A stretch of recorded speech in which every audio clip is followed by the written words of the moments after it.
August 2 ಮತ್ತು 3ರಂದು ಬೀದರ್ನ BRIMS ಆಸ್ಪತ್ರೆ ಸಭಾಂಗಣದಲ್ಲಿ ಕರ್ನಾಟಕ ರಾಜ್ಯ ಪ್ರಸೂತಿ ಮತ್ತು ಸ್ತ್ರೀ ರೋಗ ತಜ್ಞರ ಉತ್ತರ ವಲಯದ ಕಾರ್ಯಾಗಾರ ಮತ್ತು ಸಮ್ಮೇಳನ ಆಯೋಜನೆ ಮಾಡಲಾಗಿದೆ ಎಂದು ಖ್ಯಾತ ಸ್ತ್ರೀ ರೋಗ ತಜ್ಞರಾದ ಡಾ ಹೇಮಲತಾ ಪಾಟೀಲ್ ಮಾತನಾಡಿ ತಿಳಿಸಿದರು. ಕರೆದ ಸುದ್ದಿಗೋಷ್ಠಿ ಉದ್ದೇಶಿಸಿ ಮಾತನಾಡಿದ ಅವರು, ಈ ಸಮ್ಮೇಳನವನ್ನು ಪ್ರಸೂತಿ ಮತ್ತು ಸ್ತ್ರೀ ರೋಗ ತಜ್ಞರ ಸಂಘ, ಬೀದರ್ ವೈದ್ಯಕೀಯ ವಿಜ್ಞಾನಗಳ ಸಂಸ್ಥೆ ಬೀದರ್ ವತಿಯಿಂದ ಆಯೋಜನೆ ಮಾಡಲಾಗಿದ್ದು, ಇದರಲ್ಲಿ ಕಲ್ಯಾಣ ಕರ್ನಾಟಕ ಸೇರಿದಂತೆ ಅನ್ಯ ರಾಜ್ಯಗಳಿಂದಲೂ ಕೂಡ ಸುಮಾರು 500ಕ್ಕೂ ಹೆಚ್ಚು ವೈದ್ಯರು ಹಾಗೂ ವೈದ್ಯ ವಿದ್ಯಾರ್ಥಿಗಳು ನೋಂದಣಿ ಮಾಡಿಸಿಕೊಂಡಿದ್ದಾರೆ. ಪ್ರಮುಖವಾಗಿ ರಾಯಚೂರಿನ ಡಾ ಜಯಪ್ರಕಾಶ ಪಾಟೀಲ್ ಅವರು ಸಂಪನ್ಮೂಲ ವ್ಯಕ್ತಿಗಳಾಗಿ ಆಗಮಿಸಿ ನೇರ ಪ್ರಸಾರದ ಮುಖಾಂತರ ಸುರಕ್ಷಿತ ತಾಯಿ ಮಗುವಿನ ಆರೋಗ್ಯದ ಕುರಿತು ಉಪನ್ಯಾಸ ನೀಡಲಿದ್ದಾರೆ ಎಂದು ಮಾಹಿತಿ ನೀಡಿದ ಅವರು, ಲ್ಯಾಪ್ರೋಸ್ಕೋಪಿ ಶಸ್ತ್ರಚಿಕಿತ್ಸೆ ಇದೊಂದು ಹೊಸ ವಿಧಾನವಾಗಿದ್ದು, ಅಧಿಕ ರಕ್ತಸ್ರಾವ, ತಾಯಿಯ ಪ್ರಾಣ ಮತ್ತು ಮಗುವಿನ ಪ್ರಾಣ ಉಳಿಸುವ ನಿಟ್ಟಿನಲ್ಲಿ ಶಸ್ತ್ರಚಿಕಿತ್ಸೆ ಹೇಗೆ ಮಾಡಬೇಕೆಂಬ ಕುರಿತು ಸಮ್ಮೇಳನದಲ್ಲಿ ಚರ್ಚೆಯಾಗಲಿದೆ ಎಂದರು. ಇನ್ನೋರ್ವ ಸ್ತ್ರೀ ರೋಗ ತಜ್ಞೆ ಡಾ ಎಸಿ ಲಲಿತಮ್ಮ ಅವರು ಮಾತನಾಡಿ, ಇದು ಬೀದರ್ ಜಿಲ್ಲೆಯಲ್ಲಿ ನಡೆಯುತ್ತಿರುವ ಪ್ರಪ್ರಥಮ ಸಮ್ಮೇಳನವಾಗಿದೆ. ತಾಯಿ ಮತ್ತು ಮಗುವಿನ ಮರಣ ಪ್ರಮಾಣದ ಕಡಿಮೆ ಮಾಡಬೇಕೆಂಬ ಸದುದ್ದೇಶದಿಂದಾಗಿ ಮಗು ಜೀವಂತವಾಗಿ ತಾಯಿಯ ಗರ್ಭದಿಂದ ಹೊರ ಬರಬೇಕೆಂಬುದು ಈ ಸಮ್ಮೇಳನದ ಉದ್ದೇಶವಾಗಿದೆ. ಇದರಲ್ಲಿ ಪೇಪರ್ ಪ್ರೆಸೆಂಟೇಷನ್ ಮತ್ತು ಹಲವು ವಿದ್ಯಾರ್ಥಿಗಳು ಫೆಲೋಶಿಪ್ ಮಾಡಿ ಕೂಡ ಬರ್ತಾ ಇದ್ದಾರೆ. ಇಂತಹ ಉತ್ತಮ ಅವಕಾಶವನ್ನ ವೈದ್ಯ ವಿದ್ಯಾರ್ಥಿಗಳು, ವೈದ್ಯರು ಸದುಪಯೋಗ ಪಡೆದುಕೊಳ್ಳಬೇಕು ಎಂದು ತಿಳಿಸಿದರು. ಪ್ರಸೂತಿ ಮತ್ತು ಸ್ತ್ರೀರೋಗ ತಜ್ಞರು ಸಂಘದ ಕಾರ್ಯದರ್ಶಿ ಡಾ ಸವಿತಾ ಬಡಗೇರ್ ಮಾತನಾಡಿ, ಈ ಸಮ್ಮೇಳನವನ್ನು ವೈದ್ಯಕೀಯ ಸಚಿವ ಡಾ ಶರಣಪ್ರಕಾಶ ಪಾಟೀಲ್ ಉದ್ಘಾಟನೆ ಮಾಡಲಿದ್ದಾರೆ. ಮುಖ್ಯ ಅತಿಥಿಗಳಾಗಿ ಜಿಲ್ಲಾ ಉಸ್ತುವಾರಿ ಸಚಿವ ಈಶ್ವರ್ ಖಂಡ್ರೆ, ಪೌರಾಡಳಿತ ಸಚಿವ ರಹೀಂ ಖಾನ್, ಲೋಕಸಭಾ ಸದಸ್ಯರಾದ ಸಾಗರ್ ಖಂಡ್ರೆ ಸೇರಿದಂತೆ ಹಲವರು ಭಾಗಿಯಾಗಲಿದ್ದಾರೆ. ಕರ್ನಾಟಕ ರಾಜ್ಯ ಪ್ರಸೂತಿ ಮತ್ತು ಸ್ತ್ರೀರೋಗ ತಜ್ಞ ಸಂಘದ ರಾಜ್ಯ ಪದಾಧಿಕಾರಿಗಳು ಕೂಡ ಆಗಮಿಸಲಿದ್ದಾರೆ ಎಂದರು. ಅಧ್ಯಕ್ಷತೆಯನ್ನು ಸಂಘದ ಜಿಲ್ಲಾಧ್ಯಕ್ಷೆ ಡಾ ಉಮಾ ದೇಶಮುಖ್ ವಹಿಸಲಿದ್ದಾರೆ. ಸಂಘದ ಎಲ್ಲಾ ಪದಾಧಿಕಾರಿಗಳು ಪಾಲ್ಗೊಳ್ಳಲಿದ್ದಾರೆ ಎಂದು ಮಾಹಿತಿ ನೀಡಿದರು. ಜೊತೆಗೆ ಸುದ್ದಿಗೋಷ್ಠಿ ಉದ್ದೇಶಿಸಿ ಡಾ ಶಾರದಾ ಗುದ್ಗಿಯವರು ಮಾತನಾಡಿದರು. ಇದು ಒಂದು ವಿಶಿಷ್ಟವಾದ ಒಂದು ವೈಶಿಷ್ಟ್ಯದ ಕೂಡಿದ ಕಾರ್ಯಾಗಾರ. ಯಾಕಂತಂದರೆ ನಮ್ಮ ಉತ್ತರ ವಲಯದ ಅಂದರೆ ನಾರ್ತ್ ಝೋನಲ್ಲಿ ನಮ್ಮ ಕಲ್ಯಾಣ ಕರ್ನಾಟಕದ 8 ಜಿಲ್ಲೆಗಳು ಪ್ಲಸ್ ವಿಜಯಪುರ ಅಂತ ಒಂದು ಆ್ಯಡ್ ಆಗಿದೆ. ಈ ವಲಯದಿಂದ ನಮ್ಮ ಬೀದರ್ದಿಂದ ಮೊದಲನೇ ಬಾರಿಗೆ ನಾವು ಈ ಸಮ್ಮೇಳನವನ್ನು ಮಾಡ್ತಾ ಇದ್ದೀವಿ. ಇದೊಂದು ವಿಶೇಷ ಇದರದ್ದು. ಮತ್ತು ಇನ್ನೊಂದು ಏನಂತಂದರೆ, ಇದರಲ್ಲಿ 500ಕ್ಕೂ ಮೇಲ್ಪಟ್ಟು ಆಲ್ರೆಡಿ ನಮ್ಮ ವೈದ್ಯರು ಮತ್ತು ವಿದ್ಯಾರ್ಥಿಗಳು ನೋಂದಣಿ ಮಾಡ್ಕೊಂಡಿರೋ ಆಲ್ರೆಡಿ. ಇದು ನಮ್ಮ ಜಿಲ್ಲೆ ಇರ್ಬೋದು ಅಥವಾ ಬೇರೆ ರಾಜ್ಯದಿಂದ, ಬೇರೆ ಜಿಲ್ಲೆಯಿಂದ ಎಲ್ಲರೂ ಬರ್ತಾ ಇದ್ದಾರೆ. ವೈದ್ಯರು ಮತ್ತು ವಿದ್ಯಾರ್ಥಿಗಳು ಬರ್ತಾ ಇದ್ದಾರೆ.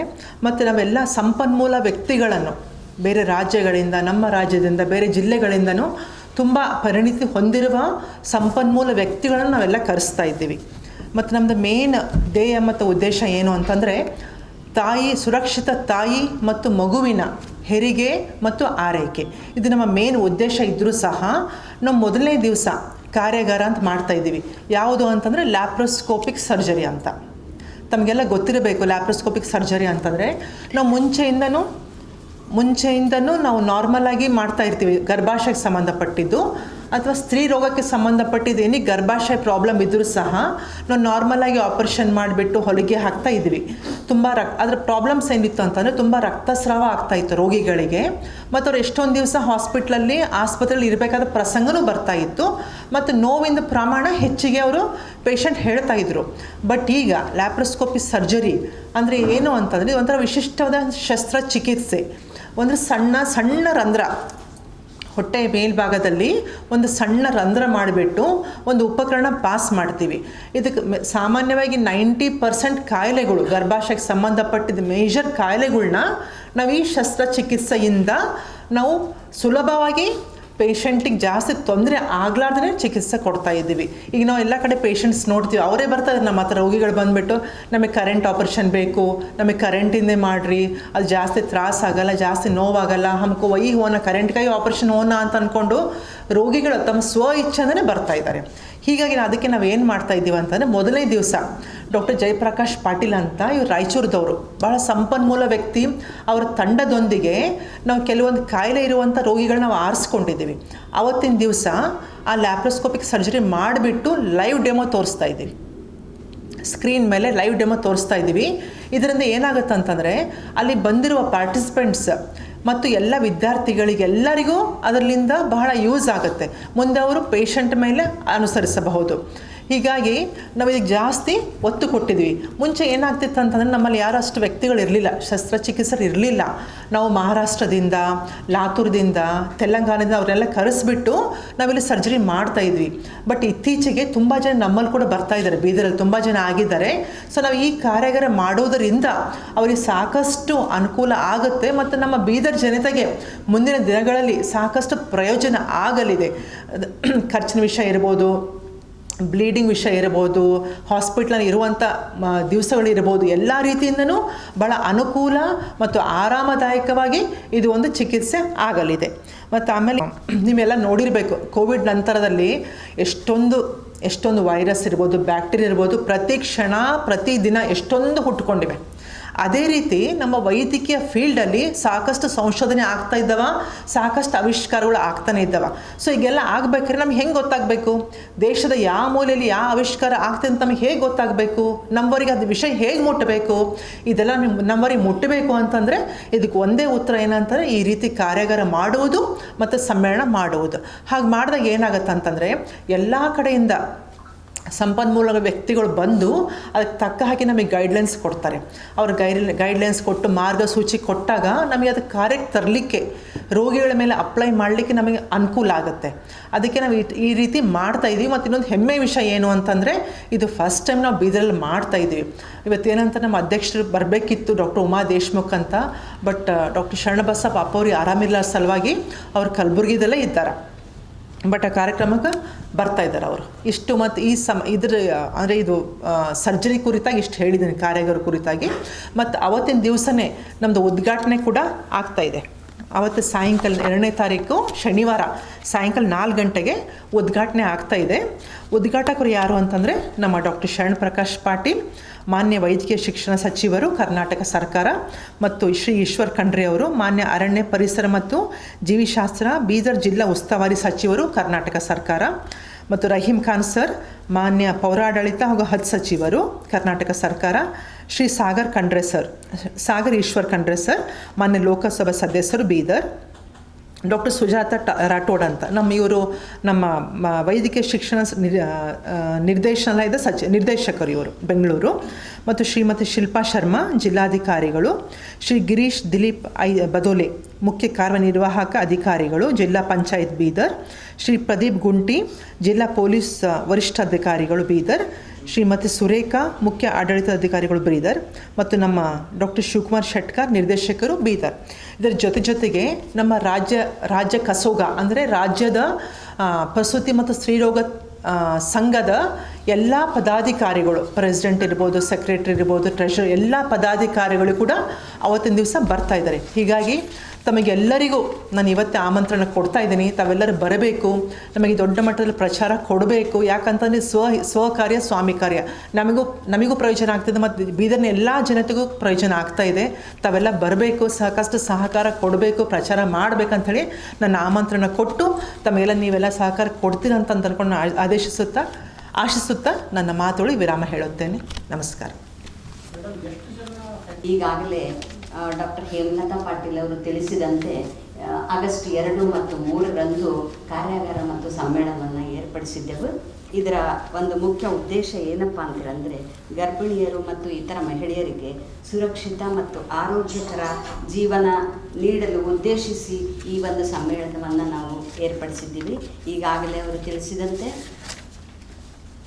ಉದರ ಲ್ಯಾಪ್ರೋಸ್ಕೋಪಿಕ್ ಸರ್ಜರಿ ಅಂದರೆ ಉದರದರ್ಶಕ, ಚಿಕ್ಕ ರಂಧ್ರದ ಮೂಲಕ ಶಸ್ತ್ರಚಿಕಿತ್ಸೆಗಳನ್ನು ಯಾವ್ಯಾವ ಶಸ್ತ್ರಚಿಕಿತ್ಸೆಗಳನ್ನು ಮಾಡಬಹುದು, ಫಲಾನುಭವಿಗಳಿಗೆ ಇದರಿಂದ ಏನು ಅನುಕೂಲ ಅಂತ ಅವರು ನಿಮಗೆಲ್ಲ ತಿಳಿಸಿದ್ದಾರೆ. ಮತ್ತು 3ನೇ ದಿನ ಏನಪ್ಪ ಅಂತ 3ನೇ ತಾರೀಕು ಆಗಸ್ಟ್ 3ನೇ ತಾರೀಕು ಏನಿದೆ ಅಂತ ಹೇಳಿದ್ರೆ ನಮ್ಮ ವೈದ್ಯಕೀಯ ಕ್ಷೇತ್ರದಲ್ಲಿ ಆಗಿರುವಂತಹ ಈ ಬೆಳವಣಿಗೆಗಳಿಗೆ ಅನುಗುಣವಾಗಿ ವಿವಿಧ ತಜ್ಞ ವೈದ್ಯರಿಂದ ಹಲವಾರು ವಿಷಯಗಳ ಬಗ್ಗೆ ಉಪನ್ಯಾಸ, ಚರ್ಚೆ ಮತ್ತು ಸಂವಾದಗಳು ಆ ದಿನ ನಡೆಯುತ್ತದೆ. 3ನೇ ತಾರೀಕು ಬೆಳಗ್ಗೆಯಿಂದ ಸಾಯಂಕಾಲದವರೆಗೆ ನಡೆಯುತ್ತೆ. ಅದರಲ್ಲಿ ಮುಖ್ಯವಾದ ಒಂದು ವಿಷಯ ನಾವು ಆರಿಸ್ಕೊಂಡಿರೋದು ಏನಂತೇಳಂದರೆ ಗರ್ಭಿಣಿಯಲ್ಲಿ ಕಂಡುಬರುವಂತಹ ಅಪಾಯಕಾರಿ ತೊಂದರೆಗಳು, ಮತ್ತು ಅಂದರೆ ಸಾಮಾನ್ಯವಾಗಿ ಕಂಡುಬರೋಂಥ ಮತ್ತು ಜೀವಕ್ಕೆ ಹಾನಿಕರ ಆಗಿರೋಂತಹ ಕೆಲವು ರೋಗ ಲಕ್ಷಣಗಳು ಏನು ಕಂಡು ಬರ್ತವೆ ಅಂತೇಳಂದರೆ ಹೆಚ್ಚಿನ ರಕ್ತದ ಒತ್ತಡ, ಅದಕ್ಕೆ ಪ್ರೀ ಎಕ್ಲಾಂಶಿಯಾ ಅಂತ ಹೇಳ್ತೀವಿ. ಮತ್ತು ಡಯಾಬಿಟಿಸ್ ಮೆಲೈಟಸ್, ಸಕ್ಕರೆ ಕಾಯಿಲೆ, ಜಾಂಡೀಸ್, ಕಾಮಾಲೆ ರೋಗ, ಮತ್ತು ಥೈರಾಯ್ಡ್ ಗ್ರಂಥಿಯ ರೋಗಗಳು, ಮತ್ತು ರಕ್ತಹೀನತೆ. ಅತ್ಯಂತ ಭಾರತದಲ್ಲಿ ಮಹಿಳೆಯರ ಕೊರಗುತ್ತಂತಹ ಸರ್ಕಾರ ಎಷ್ಟೇ ಒಂದು ಮುನ್ನೆಚ್ಚರಿಕೆ ವಹಿಸಿ ಅನುಕೂಲತೆ ಮಾಡಿಕೊಟ್ಟರೂ ಸಹ ಭಾಳಷ್ಟು ಪ್ರಮಾಣದಲ್ಲಿ ರಕ್ತಹೀನತೆಯ ಮಹಿಳೆಯರನ್ನು, ಗರ್ಭಿಣಿ ಸ್ತ್ರೀಯರನ್ನು ನಾವು ನೋಡ್ತಾ ಇದ್ದೀವಿ. ಸೊ ಅದ್ರ ಬಗ್ಗೆ ಚರ್ಚೆ ನಡೆಯುತ್ತೆ. ಮತ್ತು ಹೃದಯ ಕಾಯಿಲೆಗೆ ಸಂಬಂಧಪಟ್ಟಂತಹ ಕಾಯಿಲೆಗಳ ಬಗ್ಗೆ ಚರ್ಚೆ ನಡೆಯುತ್ತೆ. ಮತ್ತು ರಕ್ತಕ್ಕೆ ಸಂಬಂಧಪಟ್ಟಂಥ RH- ಮತ್ತು ಇತರ ರಕ್ತಕ್ಕೆ ಸಂಬಂಧಪಟ್ಟಂತಹ ಕಾಯಿಲೆಗಳ ಬಗ್ಗೆಯೂ ಸಹ ಕೂಲಂಕಷವಾಗಿ ಚರ್ಚೆಗಳು ನಡೀತದೆ. ಅವರವರ ಅನುಭವವನ್ನು ಅವರು ಅಲ್ಲೆಲ್ಲರನ್ನೂ ಹಂಚ್ಕೋತಾರೆ. ಅದೇ ರೀತಿ ಗರ್ಭಾವತಿಯಾದ ಸಮಯದಲ್ಲಿ ಆಗೋದರ ಜೊತೆಗೆ ಹೆರಿಗೆ ಸಮಯದಲ್ಲಿ ಆಗಂತಹ ಕೆಲವು ಮತ್ತು ಹೆರಿಗೆಯ ನಂತರ ಎದುರಾಗುವಂತಹ ತೊಂದರೆ, ತೊಡಕುಗಳ ಬಗ್ಗೆಯೂ ಸಹ ಈ ಉಪನ್ಯಾಸ ನಡೀತದೆ. ಸೊ ಇದರಲ್ಲಿ ಅತ್ಯಂತ ಈ ಅಪಾಯಕಾರಿ ಮತ್ತು ಸಂದಿಗ್ಧ ಸ್ಥಿತಿಯನ್ನು ನಾವು ಯಾವ ರೀತಿ ನಿಭಾಯಿಸಬೇಕು ಅಂತ ನಾವು ಇದರಿಂದ ಕಲ್ತ್ಕೋಬೇಕು ಮತ್ತು ತಿಳ್ಕೋಬೇಕು. ಅದನ್ನು ನಮ್ಮ ದಿನನಿತ್ಯದ ದೈನಂದಿನ ಒಂದು ಚಿಕಿತ್ಸೆಯಲ್ಲಿ ಅದನ್ನು ನಾವು ಅಳವಡಿಸಿಕೊಳ್ಳುವುದು ಇಲ್ಲಿನ ಬೀದರ್ ಜಿಲ್ಲೆಯ ವೈದ್ಯರು ಅಳವಡಿಸಿಕೊಳ್ಳೋದು ಅತ್ಯಂತ ಮುಖ್ಯವಾಗಿದೆ. ಆದ್ದರಿಂದಲೇ ನಾವು ಇಂತಹ ಕಾರ್ಯಾಗಾರವನ್ನು ನಡೆಸಿದ್ದೇವೆ. ಇದು ಕಲಿಕೆ ನಿರಂತರ, ಇದು ಮುಂದುವರಿತನೇ ಇರ್ತದೆ. ಎಲ್ಲಿಯವರೆಗೆ ವೈಜ್ಞಾನಿಕವಾಗಿ, ತಾಂತ್ರಿಕವಾಗಿ ಹೇಗೆ ನಾವು ಬೆಳೀತಾ ಹೋಗ್ತೀವೋ ಅದೇ ತರಹ ಔಷಧೋಪಚಾರಗಳ ಬಗ್ಗೆಯೂ ಎಲ್ಲ ಕಾಯಿಲೆಗಳಿಗೂ ಅದನ್ನು ಬೆಳೀತಾ ಹೋಗುತ್ತೆ. ಸೊ ಆದ್ದರಿಂದ ನಾವು ಅದಕ್ಕೆ ಸರಿಯಾಗಿ ನಾವು ಎಲ್ಲ ವಿಷಯಗಳನ್ನು ಕಲಿತಾ ಹೋಗಬೇಕೇ ಆಗತ್ತೆ. ಇದಕ್ಕೆ ಕೊನೆ ಇಲ್ಲ. ಸೊ ಇದರಿಂದ ನಾವು ಬೀದರ್ ಜಿಲ್ಲೆಯಲ್ಲಿ ನಾವು ಈ ಥರ ಒಂದು ಕಾರ್ಯಾಗಾರ ಸಮ್ಮೇಳನಗಳನ್ನು ಹಮ್ಮಿಕೊಂಡರೆ ಅದರಿಂದ ಬೀದರ್ ಜನತೆಗೆ, ಎಲ್ಲ ಸಾರ್ವಜನಿಕರಿಗೂ ಅತ್ಯಂತ ಉಪಯೋಗ ಆಗತ್ತೆ. ಮತ್ತು ಅದರಿಂದ ನಾವು ಅನುಕೂಲವನ್ನು ಅವರಿಗೆ ಕಲ್ಪಿಸಿಕೊಡ್ಬಹುದು. ಮಹಿಳೆಯರಿಗೆ, ಗರ್ಭಿಣಿಯರಿಗೆ, ಎಲ್ಲ ಸಾರ್ವಜನಿಕರನ್ನು ಇದರಿಂದ ಉಪಯೋಗ ಪಡಬಹುದು. ಆದ್ದರಿಂದ ಹೆಚ್ಚಿನ ಸಂಖ್ಯೆಯಲ್ಲಿ ಈ ಥರ ನಾವು ಸಮ್ಮೇಳನಗಳನ್ನು ಮುಂದಿನ ದಿನಗಳಲ್ಲಿ ಏರ್ಪಡಿಸಬೇಕು ಅಂಥೇಳಿ ಅಂದ್ಕೊಂಡಿದ್ದೀವಿ. ಈ ಅತ್ಯಾಧುನಿಕ ಮತ್ತು ಉನ್ನತ ಮಟ್ಟದ ಔಷಧೋಪಚಾರವನ್ನು ನೀಡೋದ್ರಿಂದ ಏನಪ್ಪ ಅಂತೇಳಿದ್ರೆ ಮಾರಣಾಂತಿಕ ಮತ್ತು ಗಂಡಾಂತರಗಳಿಂದ ನಾವು ಮಹಿಳೆಯರ ಜೀವನವನ್ನು ರಕ್ಷಿಸಬಹುದು ಮತ್ತು ಆಕೆಗೆ ಉತ್ತಮ ಆರೋಗ್ಯವನ್ನು ನೀಡಬಹುದು ಅಂತಂಬುದೇ ಇದರದ್ದು ಮುಖ್ಯ ಉದ್ದೇಶ ಆಗಿದೆ. ಮತ್ತು ಬೀದರ್ನಲ್ಲಿ ಈ ತರಹದ ಆಧುನಿಕ ಚಿಕಿತ್ಸೆಗೆ ಆಲ್ರೆಡಿ ಈಗಾಗಲೇ ಈ ಚಿಕಿತ್ಸೆಗಳು ಲಭ್ಯವಾಗಿದ್ದಾವೆ. ಎಲ್ಲ ಕಡೆನೂ ನುರಿತ ವೈದ್ಯರು, ತಜ್ಞರು ಎಲ್ಲ ಒಂದು ಇದರಲ್ಲೂ ಸ್ಪೆಷಾಲಿಟಿನಲ್ಲಿ ಈಗಾಗಲೇ ಬೀದರ್ನಲ್ಲಿನೇ ಇದ್ದಾರೆ. ನೀವು ಹೇಳ್ತೀರ ಒಂದು ಹಾರ್ಟ್ ಅಟ್ಯಾಕ್ ಆಯಿತು ಅಂದರೆ ಹೈದರಾಬಾದ್ ತನಕ ಹೋಗ್ತಾ ಇದ್ದೆವು, ಸೋಲಾಪುರ ತನಕ ಹೋಗ್ತಾಯಿದ್ದೆವು. ಈಗ ನಮ್ಮ ಬೀದರ್ನಲ್ಲಿನೇ ಎಂತೆಂತಹ ವೈದ್ಯರನ್ನು ನೀವು ಕಾಣ್ತಾ ಇದ್ದೀರಾ. ಅದೇ ರೀತಿಯ ಬಂಜೆತನಕ್ಕೆ ಸಂಬಂಧಪಟ್ಟಂತೆ ಎಷ್ಟೊಂದು ವೈದ್ಯರಾಗಿದ್ದಾರೆ, ಹಾಸ್ಪಿಟಲ್ಗಳಾಗಿದೆ.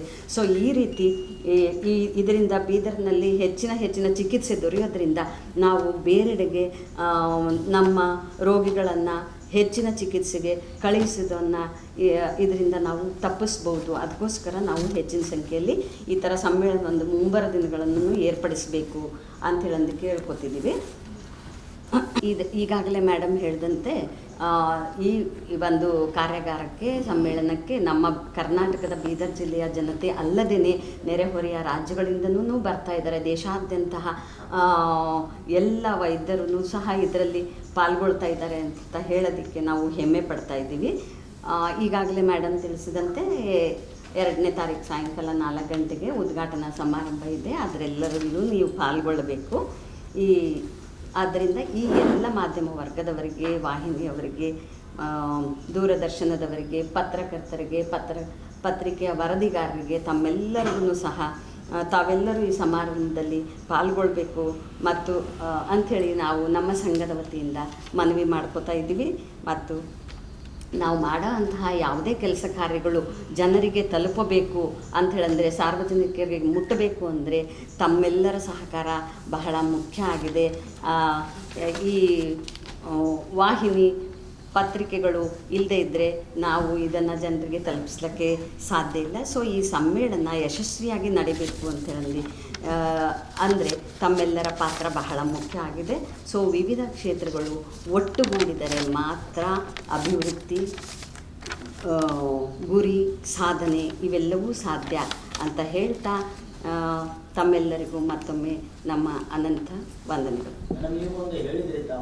ಹೈ ರಿಸ್ಕ್ ಪ್ರೆಗ್ನೆನ್ಸಿ, ಹೆಚ್ಚಿನ ಅಪಾಯದ ಗರ್ಭಧಾರಣೆ ಅಂದರೆ ಮಧುಮೇಹ, ಜಾಯಿಂಟಿಸ್ ಹಾಗೂ ಅಧಿಕ ರಕ್ತ ಒತ್ತಡದ ಸಮಸ್ಯೆ ಹೊಂದಿರುವ ಗರ್ಭಿಣಿಯವರು ಅಂತಹ ಮಹಿಳೆಯರ ಚಿಕಿತ್ಸೆಗೆ ಬೇಕಾಗಿರುವ ಹೆಚ್ಚಿನ ಜ್ಞಾನ ಮತ್ತು ಅದಕ್ಕೆ ಅವಶ್ಯಕ ಆಗಿರುವ ತಯಾರಿಗಳನ್ನು ಹೇಗೆ ಇನ್ನೂ ಹೆಚ್ಚು ಅಭಿವೃದ್ಧಿಪಡಿಸಬೇಕೆಂದು ಎಂಬುದರ ಕುರಿತು ನಮ್ಮೆಂದಿಗೆ ಚರ್ಚಿಸಲು ನಮ್ಮ ರಾಜ್ಯದ ಹಾಗೂ ಬೇರೆ ರಾಜ್ಯಗಳಿಂದ ಮಹಾರಾಷ್ಟ್ರ, ತೆಲಂಗಾಣ ಹಾಗೂ ಕೇರಳದಿಂದ ಪರಿಣಿತ ವೈದ್ಯರು ಸಂಪನ್ಮೂಲ ವ್ಯಕ್ತಿಗಳಾಗಿ ಬರುತ್ತಿದ್ದಾರೆ.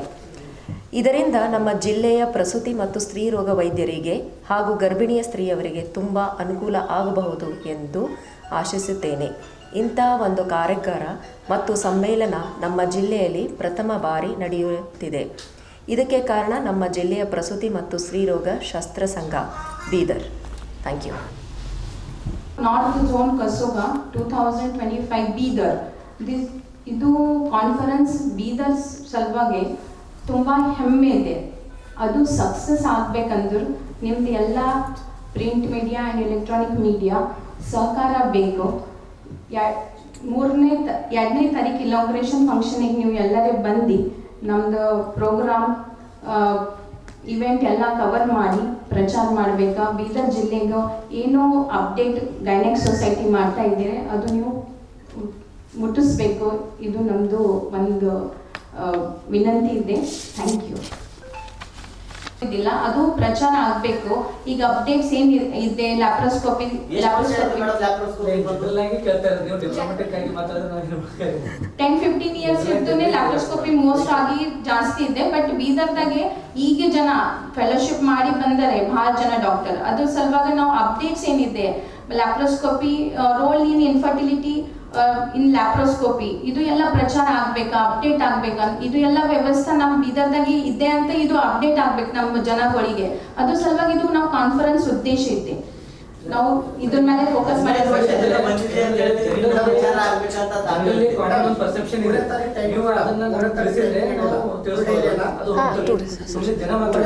ಆಯ್ತ್ರಿ ಸರ್.